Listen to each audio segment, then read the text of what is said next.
Jaime Flores Chávez, docente e investigador del Departamento de Historia de la Universidad de la Frontera, doctor en Relaciones Interétnicas, ha desarrollado su trabajo en el ámbito de la metodología de la investigación histórica, especialmente en temáticas referidas a la Araucanía en los siglos XIX y XX, cuyos resultados han sido puestos a nivel nacional e internacional. Por eso hoy conversaremos con él sobre los resultados de su último trabajo en la fotografía histórica denominado Evangelizar, Civilizar y Chilenizar a los Mapuche, de Ediciones Universidad de la Frontera. Un recorrido por la historia en imágenes del asentamiento capuchino en la Araucanía. Bienvenidas y bienvenidos a El Café.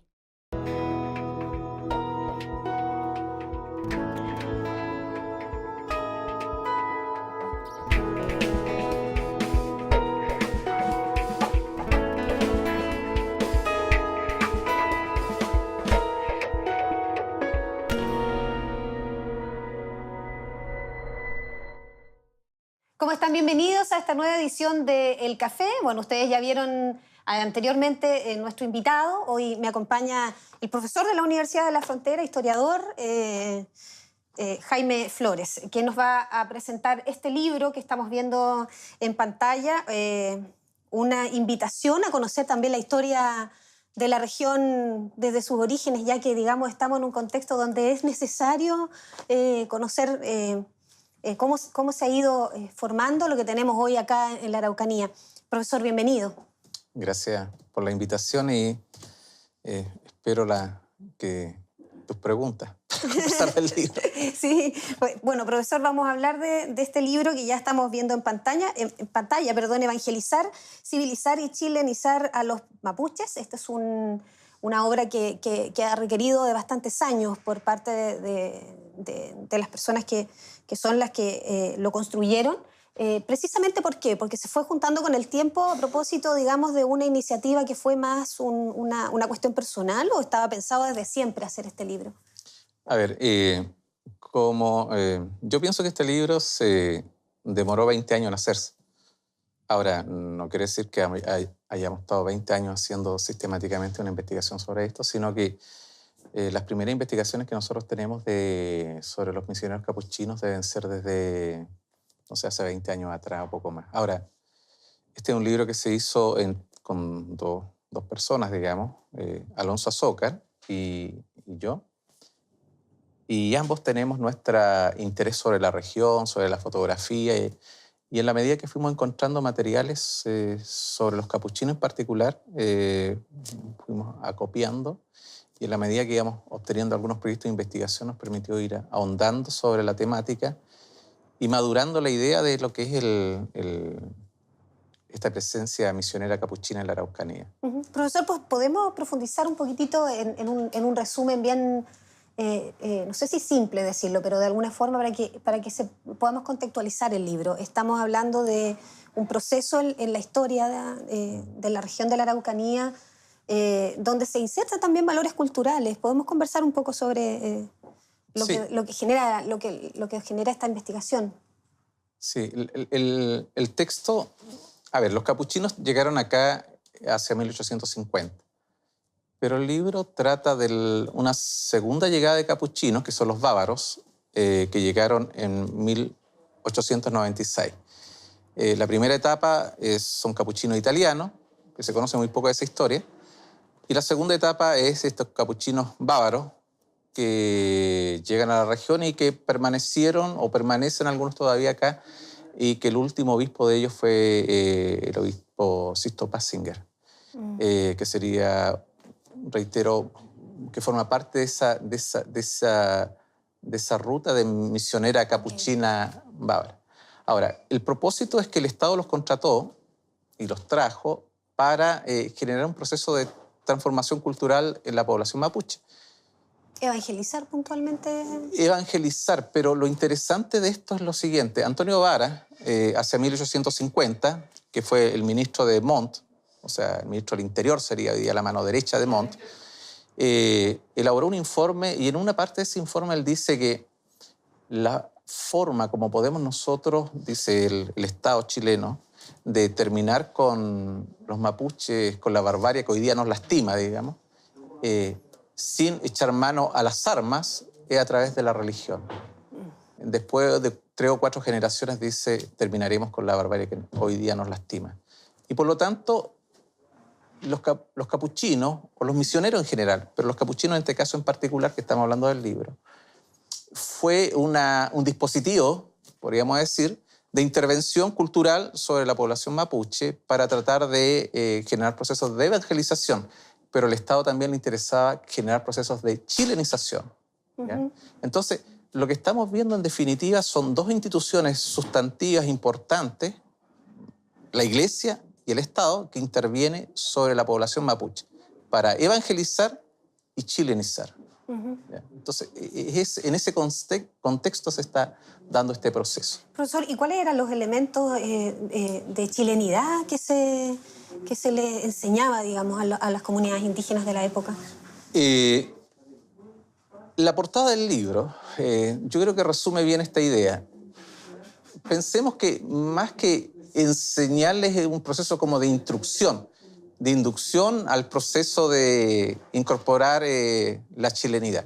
Y la portada, elegimos particularmente esa fotografía porque reúne estas 2 miradas, la de la Iglesia y la del Estado. Para la Iglesia, yo creo que es indistinto si es chileno, es argentino u otro. Lo que le interesa es evangelizar. Sin embargo, para el Estado Nacional le interesa el tema de lo nacional. Y en la portada aparece, resumido la idea, enseñar cuál es el territorio, aparecen mapas de Chile, y enseñar símbolos de Chile, como la bandera. Pero también en la iglesia o las misiones, en las escuelas misionales, se enseñaba la canción nacional, se enseñaba las festividades patrias, y por lo tanto habían distintas formas de cómo ir enseñando la pertenencia a lo que es lo nacional. Y eso rescata el libro y la fotografía, digamos. Me imagino que a través de los niños también debe haber sido un elemento importante para poder chilenizar, digamos. Es que ya lo decía Vara, y también lo dicen los misioneros, los adultos están irremediablemente perdidos, dicen. La intervención debe ser sobre los niños. Entonces son dispositivos del Estado y de la Iglesia dirigidos hacia niños. En principio hacia los varones, pero luego hacia las mujeres también. Y por eso llegaron con los capuchinos bávaros, algunos años después, 1902, las Hermanas Maestras de la Santa Cruz. Si tú piensas, desde Cautín al sur hay varias escuelas de la Santa Cruz. El objetivo inicial de eso era traer hermanas misioneras para evangelizar a las niñas. Y la idea que tenían los religiosos era generar una familia cristiana, un niño educado en una misión capuchina, una niña educada en una escuela misional de las Hermanas de la Santa Cruz, se permitiría formar una familia cristiana. Es como un diseño que hoy día se habla de la biopolítica o de la construcción de una ingeniería social tendiente a conformar esta nueva familia apartada, digamos, de los valores que ellos tenían con anterioridad. Entonces, es una intervención muy fuerte, es muy agresiva. Las fotografías tienen ese doble contraste, son hermosas, pero demuestran la dureza de la historia, son a veces hasta crueles. Una fotografía estéticamente hermosa a veces muestran mucha agresión sobre los niños indígenas. Es como una contradicción. Porque igual deben ser imágenes, si ellos mismos las tomaron, digamos, que están producidas para verse como un ambiente de armonía o ya chilenizados. Por lo tanto, debe haber sido impuesto también un poco de la sonrisa, quizás, ¿o no? Fíjate que es que los procesos de aculturación son fuertes en todo momento y en todo momento histórico. Los niños pueden posar, pero lo que pasa es que hay que entender que la fotografía es un constructo histórico, es un artefacto histórico. Entonces, la fotografía tiene 3 partes. Una es el objeto o las personas fotografiadas, el sujeto fotografiado. Otro es el que fotografía. Pero hay un tercer actor de la fotografía, y el que fotografía, perdón, tiene una intencionalidad, los puede hacer posar, etcétera, etcétera. Pero hay un tercer actor de la fotografía, que es quien lee la fotografía, quien la mira. quien la interpreta, quien la analiza. Y eso somos todos nosotros. Entonces, muchas de estas fotografías son tomadas con la intención A en una época X, pero la leemos hoy día y esa fotografía se relee, reinterpreta, puede ser. reinterpretas. Sí, hay mucha complicidad y mucha de quien la está mirando. Entonces va a depender de la persona que mire, va a ver lo que está ahí, digamos. Y también me da la impresión conversábamos fuera de cámara sobre el conocimiento también de quien vea las fotografías, de lo que fue la historia de la región de la Araucanía, que yo creo que desde ese punto de vista, aunque se está avanzando, digamos, sabemos poco de la región. En general nosotros sabemos poco de la historia. Claro. O conocemos una historia media... Es que A ver, muy, ¿cómo decirlo? Muy del Estado, que, ¿no? Así habrá sido la evangelización. Fíjate que no sé si será... claro, es una historia del Estado. Pero,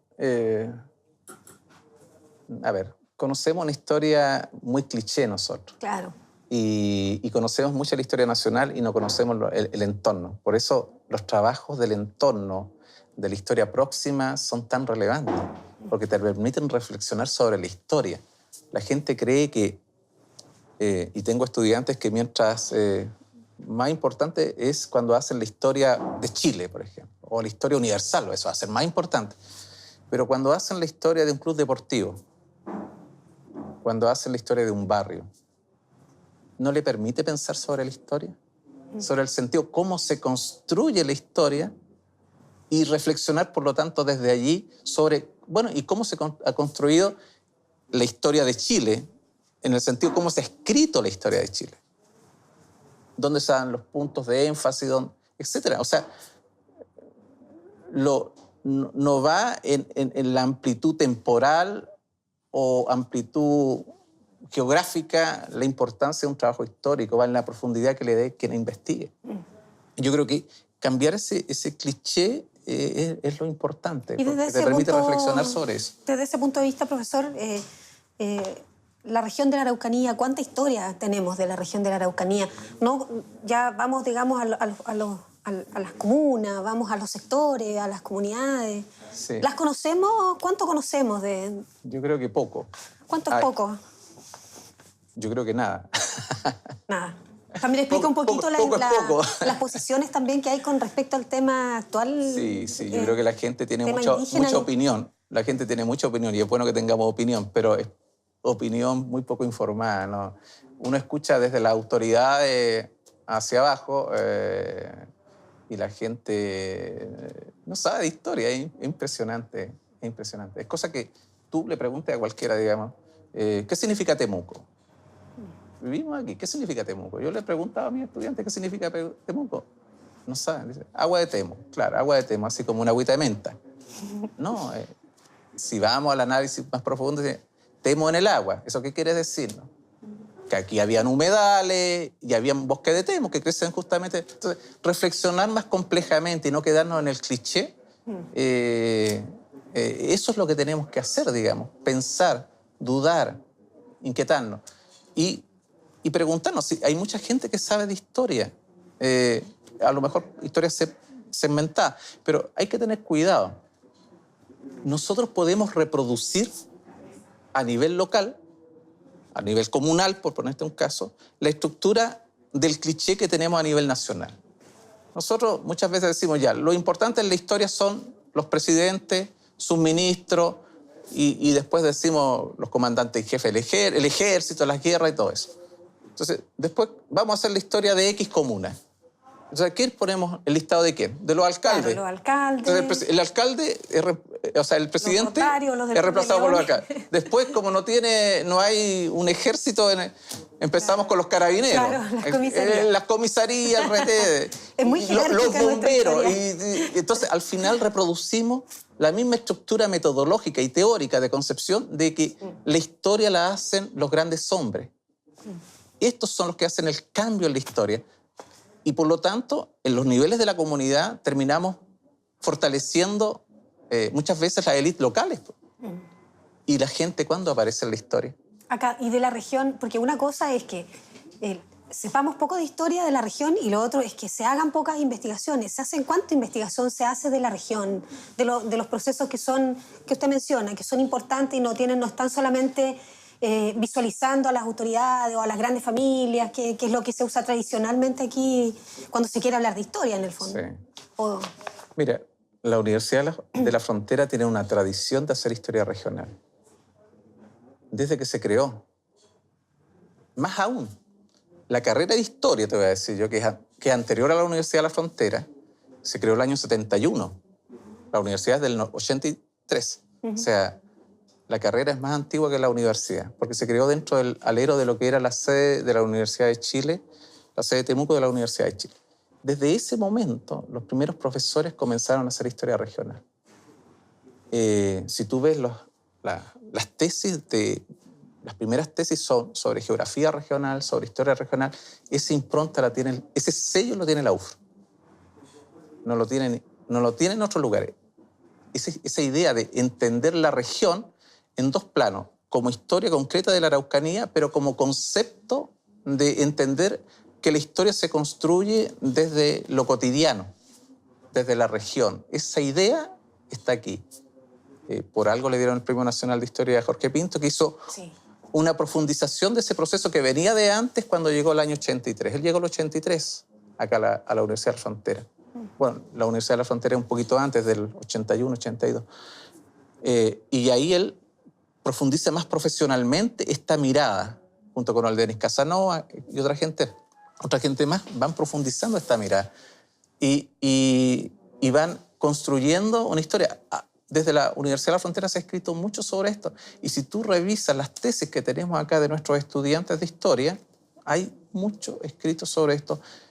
Lo que pasa es que no se difunde, es otro el problema ahí.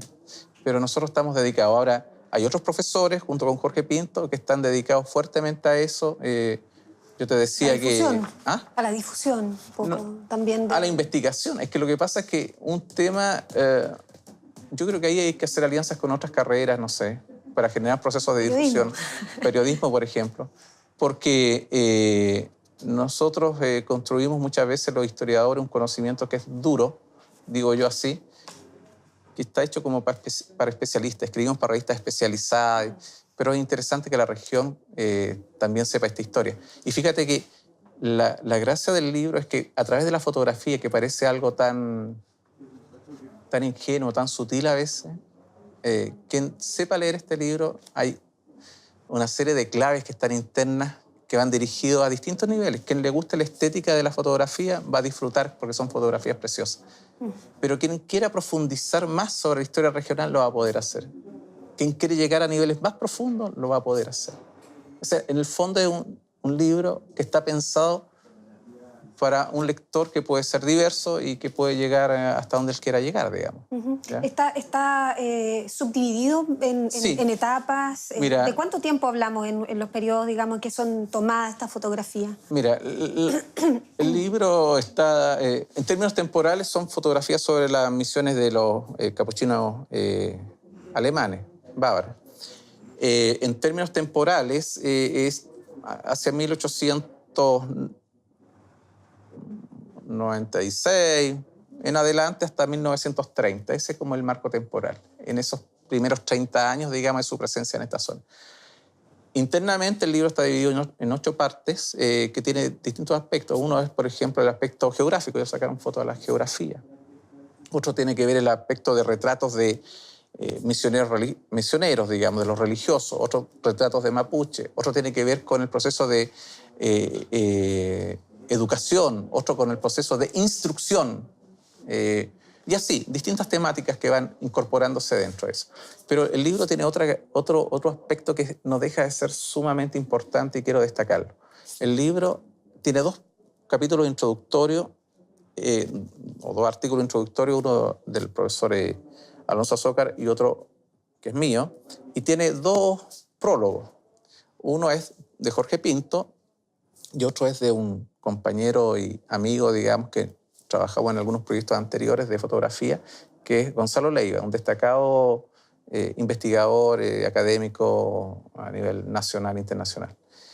De hecho, curiosamente, en este momento él está en una pasantía en Roma, en los capuchinos, en la Universidad Capuchina en Roma. Así que fueron dos prologuistas extraordinarios. Pero además, todo lo que es texto fue traducido al mapudungún. Y eso fue otra señal que quisimos dar nosotros. Es una señal, si tú quieres, política, pero también que complementa el libro. Una señal política porque cuando se dice que la cultura mapuche ya no funciona, no existe, etcétera, etcétera, o sea, el libro está mostrando que eso no es así. Podríamos haberlo hecho en inglés. Habríamos tenido más difusión, no sé. Tú sabes que hay cosas que venden.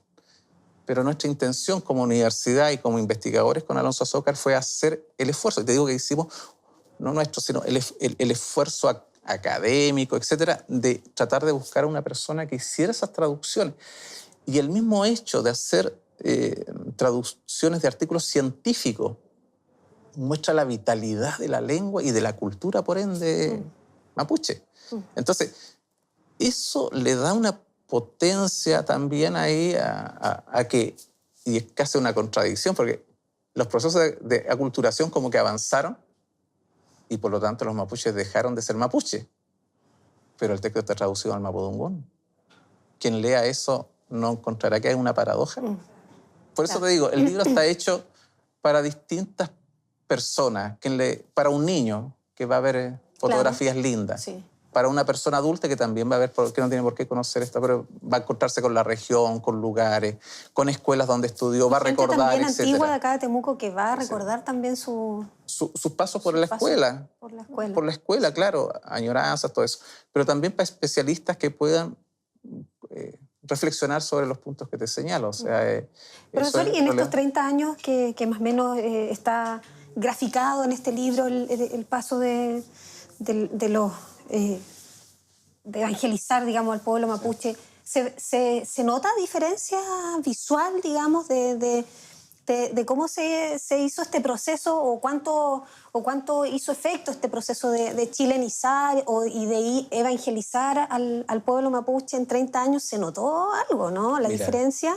Sí, lo interesante de la fotografía es que va marcando momentos. Pero, mira, a ver, la fotografía te muestra cómo nosotros lucimos, digamos, la parte externa, pero de repente también dejará ver otros procesos. Claro. Pero en la parte externa, a propósito de lo que tú dices, cuando uno ve las fotografías del comienzo, ve mucha población mapuche con la vestimenta tradicional mapuche cuando llegaron. Y cuando ve las del final, ya eso ha ido desapareciendo. Fíjate que un detalle. Cuando uno ve, y no necesariamente en este libro, en otros textos que también nosotros hemos o yo particularmente he trabajado sobre la platería mapuche, cuando uno ve fotografías de fines del siglo XIX o la segunda mitad del siglo XIX, ve la platería, las mujeres están en algunas ceremonias que están con mucha platería, de trapelacucha, trilonco, etc. Una cantidad enorme. A medida que vaya pasando, Va desapareciendo. va desapareciendo. Y en el siglo XX ya casi no aparece. Casi no aparece. Entonces la fotografía te permite ver eso. Y hay que interpretarlo. Y en este caso también te permite ver eso. Te permite ver cómo va cambiando la vestimenta, pero hay que tener cuidado, porque a veces uno cambia de vestimenta, pero no cambia su mentalidad. Claro. Entonces, uno puede decir, los mapuches dejaron de ser mapuches porque ahora están con uniforme, pero hablaban mapudungún, cosa que no retrata la ley, no le retrata la fotografía. Entonces, requiere estar atento, digamos, y no sacar conclusiones fáciles y tener... requiere, ¿cómo decirlo? Analizar, pensar, reflexionar. El análisis profundo de la fotografía que nosotros hicimos, pero por cuadro a cuadro, digamos, en unas notas a pie de página dejamos señalado un hito para que la gente lo vea y quiera profundizarlo. ¿Y cuál es? Aparece en las puertas un código. Está señalado en una de las fotos. Aparece un código. Lo logramos ver porque hicimos los zoom, analizamos, vimos, etc. Y eso es un código que se usa en esta época de fiesta de Navidad. ¿Ya?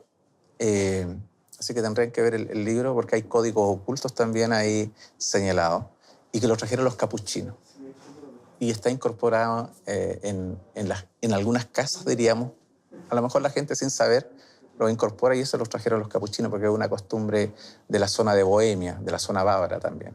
Entonces, que tiene que ver con la Pascua de los negros, que le dice uno, que es el 6 de enero.